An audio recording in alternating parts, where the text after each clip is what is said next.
Patay yung pusa. Best velocity. Oo. Okay ba? Okay lang. Kukuha ko ng ticket. Sige. Bye.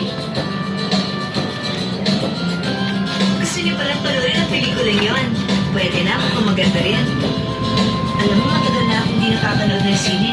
Ang sabi ni Papa, total may ibang manood ng sine, ibibili na raw niya ako ng isang projection system para sa bahay na lang ako. Ang panonood ng pelikula, may mga fun side din naman. Tama ka. Habang nanonood, kumakain din ako ng ice cream. The best, di ba?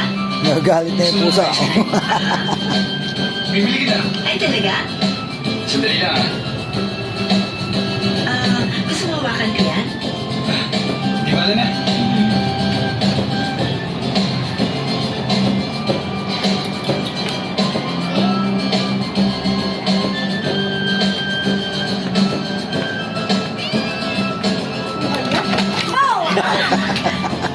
Nalaglag na si Casey! Bumili siya ng ice cream paborito nila. Yung mga gamit, Dala-dala niya. nakain yung dali mo mag-isa.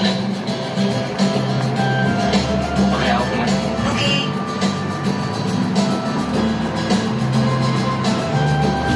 Ay, bakit chocolate? Pero vanilla flavor lang ang kinakain ko. Allergic kasi ako sa chocolate. Ikaw na lang kumain yan.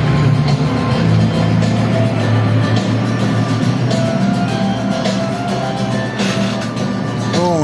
Miss, Ano ka pusa? Gusto hindi mo ko ka video? matiis na hindi ka bigyan ng ice cream. Kasi, ang cute mo. Baka malaglag. Ikaw ba yan? Talaga. Sige, thank you. May paraan pala kayo pagdating sa babae. Feeling ko tuloy ang haba ng buhok ko. Alam mo, Shots,